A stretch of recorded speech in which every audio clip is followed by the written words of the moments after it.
લાટે પાટા બાંધા છે આજ મારા પ્રભુને રુધિર કરી ધાર વહે છે આવું મહાર કોને માર્યો ચાલો જરી મારા પ્રભુને પૂછી દઉં યદી આજ લલ્લા એ પનારે બાબુ પનારે બજા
અરે ભક્તરાજ ભક્તથી કોઈ ગુનાહ હોતા જ નથી. ભક્તો તો હંમેશને માટે ભક્ત જ હોય છે. માટે આ જંગલ ભટકી, આ દેવળ ભટકી દ્વારકા સુધી આવવાનું કોઈ કારણ ભક્તરાજ? હા મારા નાથ, આજ તમે જાણો છો છતાં રાજા અજમલને શા માટે પૂછો છો પ્રભુ? અરે ભક્તરાજ, આજ કૃષ્ણ કનૈયો તમારા મુખેથી સાંભળવા માંગે છે ભક્તરાજ. તો સાંભળો પ્રભુ. એક મારો સ્વાર્થ, એક મારો પરમાર્થ. અરે ભક્તરાજ, આ સ્વાર્થ શું કહેવાય અને તમારું પરમાર્થ શું કહેવાય ભક્તરાજ? હા પ્રભુ, સ્વાર્થ કહેતા હું પાપી પેટે વાંધ્યો છું.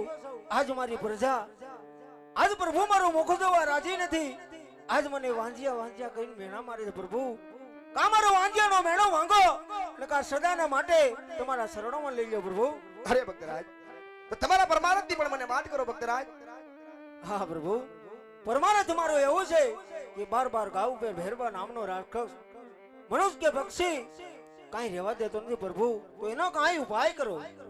વાહ ભક્તરાજ, દ્વારકા સુધી આવ્યા છો તો આજ કૃષ્ણ કનૈયો આજ ખાલી હાથે જવા નહીં તે માટે અમરનારીનું પુષ્પ આપું છું ભક્તરાજ. હા હા પ્રભુ. યે અમારે રે ડાલીના કનૈયો પેલા પુષ્પ આપે રે.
નરને નારી મળી નવનવ માસ સેવા કરીજો. જ્યારે મારા ભાઈની છઠ્ઠી ઉજવાશે ત્યારે તમારા રંગમહેલ ની અંદર મારો ભાઈ અવતારણ કરી લેશે ભક્તરાજ. હા પ્રભુ, એ તો મારું સ્વરાજનું કામ છે. કાળિયા ઠાકર, આજ મારું સ્વરાજનું કામ પૂરું કરી આજ મારા પોકણગઢ ની અંદર જાવ તો આજ મારી પ્રજાઓને મેણા મારે હે રાજા અજમલ. તું તો સારથી છો, તારું સ્વાર્થનું કામ પૂરી કરીને આવ્યો છો પ્રભુ. હજી મારું પ્રાર્થનું કામ બાકી છે. જો દીકરો તમારે જો મારી ઘરે બનીને આવવું હોય પ્રભુ તો મારા પરમાર્થના કાર્ય પૂરા કરો પ્રભુ. અરે ભક્તરાજ, એ કામ તો હું તમારા પૂરા કરું, પણ એ પહેલા તમારે મને એક વચન આપવું પડે ભક્તરાજ. બોલો મારા નાથ. વચન આપી અને ફરી તો નહીં જાવ ને રાજા અજમલ? હા હા પ્રભુ, આજે તારા નામ ઉપર રાજા અજમલે સમુદ્રની માય તો ધુબકો મારી ગયો હોય પ્રભુ, તો જે વચન કાળિયો ઠાકર માગે એ રાજા અજમલ આપી દે છે. તો સાંભળો ભક્તરાજ, કે જેટલી ખુશી અત્યારે આજે મારે પોકરણગઢ ની અંદર આવવાની હોય એટલી જ ખુશી જ્યારે મારી 54 વર્ષની લીલા પૂરી થાય, જ્યારે મારો જવાનો સમય થઈ જાય ત્યારે હસતા મુકે મને રજા દેવી પડે ભક્તરાજ. હા મારા નાથ, જ્યારે તમે રાજા અજમલની ઘરે અવતાર ધારણ કરો પ્રભુ, જ્યારે રાજા અજમલના હસતા મુખ હોય એવા જ તમારી 54 વર્ષની ઉંમર થાય મારા નાથ. જ્યારે તમારે સમાજે જવાનું ટાણું આવે ત્યારે રાજા અજમલ તમને હસતા મુખે જવા દે છે પ્રભુ, હસતા મુખે વળાવી દે છે. વાહ ભક્તરાજ, ધન્ય છે તમારી ભક્તિને અને ધન્ય છે તમને. પણ લ્યો અમરદાણીનું બીજું પુષ્પ આપું છું ભક્તરાજ. હા પ્રભુ.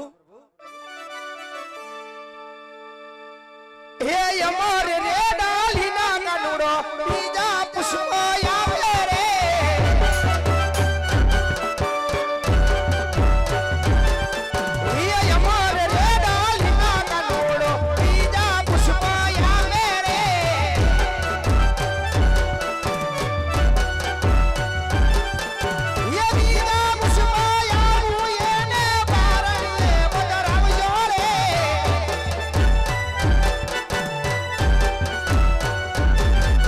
Yeah.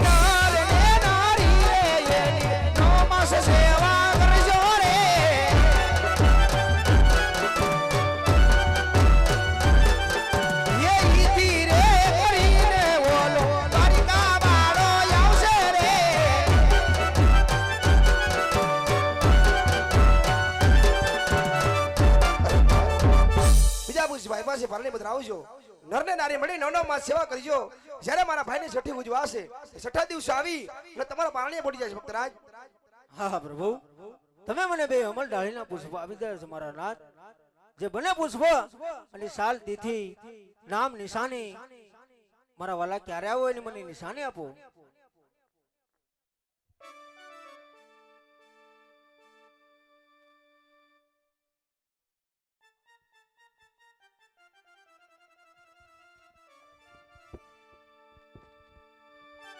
હાલો એ એવા રાખજો રે રાખજો એ વીરમ દેવરું નામ જો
હા પ્રભુ લોકો એમ કહે છે કે નહીં કપટી કહેવાય બોલીને ફરતા ન લાગે વાર અરે મારા નાથ જો આજે તમારે રાજા જમલની ઘરે આવું હોય તો મને હતો હદ વચન આપો પ્રભુ અરે ભક્તરાજ કૃષ્ણ કન્યા ઉપર તમને વિશ્વાસ ન હોય તો જરૂર તમને સમણા હાથ વસને પણ બંધાવું ભક્તરાજ હા પ્રભુ